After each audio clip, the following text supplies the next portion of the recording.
नमस्कार दोस्तों, स्वागत है आप सभी का अड्डा फॉर स्टडी यूट्यूब चैनल पे। इस वीडियो में हम बात करेंगे बड़ी अपडेट के बारे में जो कि संबंधित है उत्तर प्रदेश में 37,000 पदों पर भर्तियों को लेकर। इसके अलावा अगर बात की जाए खुशखबरी को लेकर जो कि संबंधित है 17,000 नई प्राथमिक शिक्षक भर्ती को लेकर, साथ ही नई टीजीटी पीजीटी, इसके अलावा नई एलटी गेट और साथ ही अगर बात की जाए एडेड जूनियर 50 वर्ष के रिटायरमेंट के बारे में।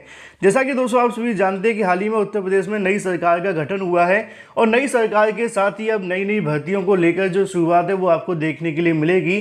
पिछले 5 वर्षों के दौरान जो होना था वो हो चुका है, लेकिन अब आगामी समय के अंदर क्या होगा ये काफ़ी ज़्यादा महत्वपूर्ण है। वीडियो को लाइक कर दें, साथ ही शेयर कर दें और चैनल को सब्सक्राइब करना बिल्कुल ना भूलें। जितने भी अभ्यर्थी इस वीडियो को देखते हैं लाइक अवश्य कर दिया करें और साथ ही शेयर भी किया करें और भी छात्रों के साथ। चलिए दोस्तों वीडियो शुरू करते हैं। तो जैसा कि दोस्तों एक वीडियो मैंने आप सभी के लिए बनाया था देर शाम को, हालांकि मैंने दोपहर को भी एक वीडियो बनाया था जिसमें आपको जानकारी दी थी कि बहुत जल्द योगी सरकार की तरफ से कई नई भर्तियों को लेकर जो ऐलान है वो किया जाएगा और पहली कैबिनेट की बैठक जो होगी वो काफ़ी ज़्यादा महत्वपूर्ण साबित होगी। इसी के साथ कल देर रात को एक वीडियो और बनाया गया था जिसमें आपको जानकारी दी गई थी कि 50 वर्ष के जबरन रिटायरमेंट को लेकर जो आदेश है वो जारी कर दिया गया है और उस आदेश को लेकर कई छात्रों की तरफ से सवाल खड़े किए जा रहे थे कि सर ये आदेश कब का है और क्या ये सही आदेश है। तो वैसे तो ऑनलाइन अड्डा फॉर स्टडी चैनल के माध्यम से जो भी ऑथेंटिक जानकारियाँ होती हैं वही आपको दी जाती हैं। जैसा कि कल मैंने आपको आदेश के माध्यम से जानकारी दी थी, आज के समाचार पत्रों में भी आपको यही जानकारी देखने के लिए मिलेगी, जहाँ पर लिखा हुआ है कि पुलिस विभाग के अक्षम अगर बात की जाए कर्मियों को रिटायर करने का जो आदेश है वो जारी कर दिया गया है। 50 वर्ष या फिर उससे ऊपर के कमी वालों को छांटना होगा और उसके बाद यहाँ से रिटायरमेंट देखने के लिए मिलेगा। जीडीपी मुख्यालय की तरफ से पुलिस की सभी इकाइयों में 50 वर्ष या फिर इससे अधिक उम्र वाले तृतीय और चतुर्थ श्रेणी मतलब कि समूह ग और समूह घ के जो भी यहाँ पे कहीं ना कहीं कर्मचारी होंगे उनको अनिवार्य रूप से रिटायरमेंट दिए जाने को लेकर जो आदेश है वो जारी कर दिया गया है और इस आदेश का जो पालन करना होगा 20 मार्च 2022 तक, मतलब कि आगामी 10 दिनों के अंदर इन सभी का रिटायरमेंट यहाँ से करना होगा।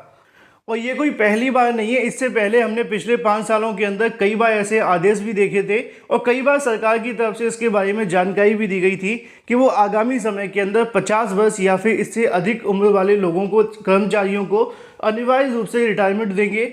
अगर आपको याद होगा कि अमिताभ ठाकुर जो कि उत्तर प्रदेश के अंदर आईपीएस थे, उनको भी यहाँ पे जबरन रिटायरमेंट दे दिया गया था। फिलहाल वो किसी कारणवश जेल के अंदर हैं। लेकिन वही दूसरी तरफ बात की जाए अपनी अगली अपडेट के बारे में जो कि संबंधित है उत्तर प्रदेश में 37,000 पदों पर नई भर्ती को लेकर, जिसमें 17,000 नई प्राथमिक शिक्षक भर्ती, इसके अलावा नई एलटी, नई टीजीटी और साथ ही एडेड जूनियर को लेकर आज के समाचार पत्रों में आपको फिर से जानकारियां देखने के लिए मिलेंगी, जैसा कि पिछले 5 सालों के अंदर आया करती थी। लेकिन उम्मीद है कि इस बार सरकार के माध्यम से भी ऐसी ही भर्तियां निकाली जाएं। आप सभी के सामने लिखा है कि प्राथमिक से लेकर माध्यमिक तक के स्कूलों में होगी नियुक्तियां। आदर्श आचार संहिता लागू हो जाने के बाद से भर्ती प्रक्रिया रुक चुकी थी। लगभग अगर बात की जाए शिक्षकों के 37,000 पदों पर जो भर्तियां वो देखने के लिए मिलेंगी, जिसकी जानकारी नीचे आप सभी के सामने लिखी हुई है कि विधानसभा चुनाव के परिणाम घोषित हो जाने के बाद से आदर्श आचार संहिता खत्म हो चुकी है। अब ऐसे में लगभग 37,000 शिक्षकों की जो भर्ती है वो जल्द शुरू कर दी जाएगी।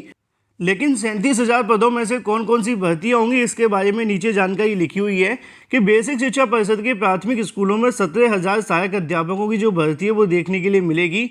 24 दिसंबर को 68,500 और 69,000 शिक्षक भर्ती के बाद खाली लगभग 17,000 पदों को लेकर जो घोषणा है वो पुराने बेसिक शिक्षा मंत्री जी के माध्यम से कर दी गई थी। हालांकि आप जानते हैं कि बेसिक शिक्षा मंत्री खुद चुनाव हार चुके हैं, अब किसी को नया बेसिक शिक्षा मंत्री बनाया जाएगा। लेकिन अब देखना दिलचस्प होगा कि योगी सरकार की तरफ से इसको लेकर कितना फैसला लिया जाता है, क्योंकि पिछले 5 सालों के अंदर नई भर्ती सिर्फ 68-69,000 निकाली गई थी और 17,000 को लेकर एक छोटी सी घोषणा देखने के लिए मिली थी। उसी के बारे में यहाँ लिखा हुआ है कि 17,000 पदों को लेकर 8 जनवरी को चुनावी आचार संहिता जारी हो गई, जिसके चलते 17,000 नई शिक्षक भर्ती का विज्ञापन जारी नहीं हो सका। लेकिन इसी के साथ अगर बात की जाए चौथी सूची को लेकर तो 6,800 अभ्यर्थियों का भी यहाँ पर इंतजार था। 69,000 सहायक अध्यापक भर्ती की अगर बात की जाए चौथे चरण को लेकर, आरक्षित वर्ग के, विशेष आरक्षित वर्ग के लगभग 6,800 अभ्यर्थियों की भर्ती चुनाव के कारण फंस गई थी।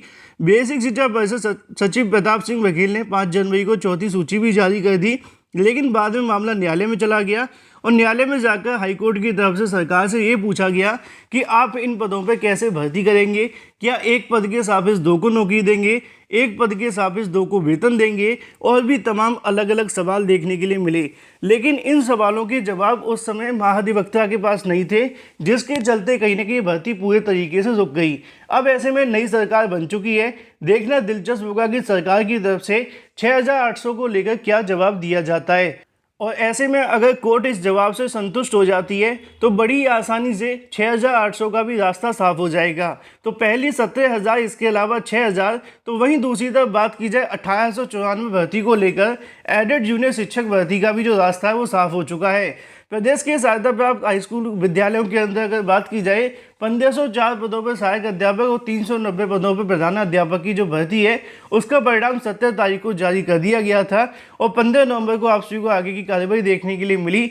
लेकिन अभी तक इस भर्ती के आगे बढ़ने की कोई संभावना दिखाई नहीं दे रही थी। हालांकि मैंने 2-3 दिन पहले भी एक वीडियो बनाकर आपको जानकारी दी थी कि योगी सरकार के माध्यम से सबसे पहले 3 भर्तियों को आगे बढ़ाया जाएगा। पहली भर्ती होगी 6800 की, दूसरी एडेड जूनियर, और तीसरी जो अलग अलग भर्तियों को लेकर आदेश जारी हुए जैसे कि 22,000 के बारे में या फिर इससे संबंधित उनको लेकर जो काम है वो किए जाएंगे।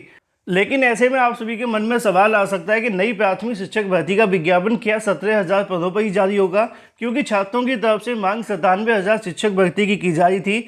तो छात्रों की जो मांग थी वो 97,000 की थी, लेकिन सरकार ने उस बात को कभी माना नहीं था। सरकार बस यहाँ पे चुनाव से पहले हाँ जी कर रही थी, लेकिन चुनाव के बाद अब क्या करेगी वो देखना दिलचस्प है, क्योंकि 17,000 पदों को लेकर सरकार ने घोषणा की थी। हो सकता है कि 2 से 3,000 पद बढ़ जाएं, इससे ज़्यादा की उम्मीद लगाना छात्रों के लिए नुकसानदायक होगा। वहीं दूसरी तरफ बात की जाए शिक्षकों को लेकर, यहाँ पर एक और अपडेट लिखी हुई है कि शिक्षकों प्रधानाचार्य के लगभग 7,000 पद खाली हैं। यहाँ पे बात की जा रही है नई टीजीटी पीजीटी भर्ती को लेकर। शिक्षकों के तकरीबन अगर बात की जाए 5,000, प्रधानाचार्य के लगभग 2,000 पदों पर भर्ती का जो विज्ञापन है वो जारी किया जाएगा।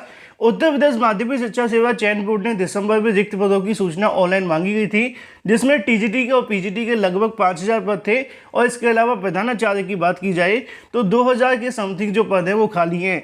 ऐसे में अक्टूबर 2019 के अंदर चयन बोर्ड के माध्यम से 1453 रिक्त पदों की जो सूचना पहले से मिल चुकी थी, और इसके बाद अगर बात की जाए 500 से अधिक पद की जानकारी मिली है। तो ऐसे में अंदाज़ा लगाया जा सकता है कि लगभग 7,000 टीजीटी पीजीटी के भी पद खाली है। हालांकि छात्रों की तरफ से जो मांग है वो 27,000 नई टीजीटी पीजीटी शिक्षक भर्ती को लेकर है। छात्रों को कहना है कि लगभग इतने पदों पर भर्ती का विज्ञापन जारी होना चाहिए। वहीं दूसरी तरफ राजकीय विद्यालयों की जब बात आती है तो वो संबंधित होती है एलटी ग्रेड शिक्षक भर्ती को लेकर। इसके अलावा राजकीय विद्यालयों के स्वीकृत पदों की अगर बात की जाए 2,500 से अधिक पदों की जो भर्ती है वो यहाँ से कहीं की शुरू होगी। हालांकि 2,500 पदों पर नहीं होगी, क्योंकि एलटी ग्रेड को लेकर जो पुराने अध्याचन आयोग के पास मिले थे उसमें मैंने आप सभी को बताया था कि 2,500 की समथिंग जो अध्याचन प्राप्त हुए हैं, लेकिन पुरानी भर्ती के लगभग 4,000 पदों को जोड़ दिया जाए, इसके अलावा और भी अध्याचनों को इसके अंदर जोड़ा जाए तो जो नई भर्ती होगी वो लगभग 8,000 से प्लस पदों पे आपको देखने के लिए मिलेगी। तो ऐसे में नई एलटी ग्रेड शिक्षक भर्ती का विज्ञापन, नई टीजीटी पीजीटी शिक्षक भर्ती का विज्ञापन और साथ ही 17,000 शिक्षक भर्ती के जो विज्ञापन है वो यहाँ से जारी किए जाएंगे। इसके अलावा जो पुरानी भर्तियाँ लटकी हुई हैं उन सभी को भी जल्द पूरा किया जाएगा। इन सबको जोड़कर लगभग 37,000 पदों पर जो भर्तियाँ वो की जाएंगी। अब देखना दिलचस्प होगा कि इनको लेकर सरकार की ओर से कब तक आधिकारिक तौर पर बयान जारी किए जाते हैं। मुझे उम्मीद है कि जल्दी सरकार के माध्यम से बेरोजगार छात्रों के हित में फैसले लिए जाएंगे। वीडियो को लाइक कर दें, साथ ही शेयर कर दें और चैनल को सब्सक्राइब करना बिल्कुल ना भूलें।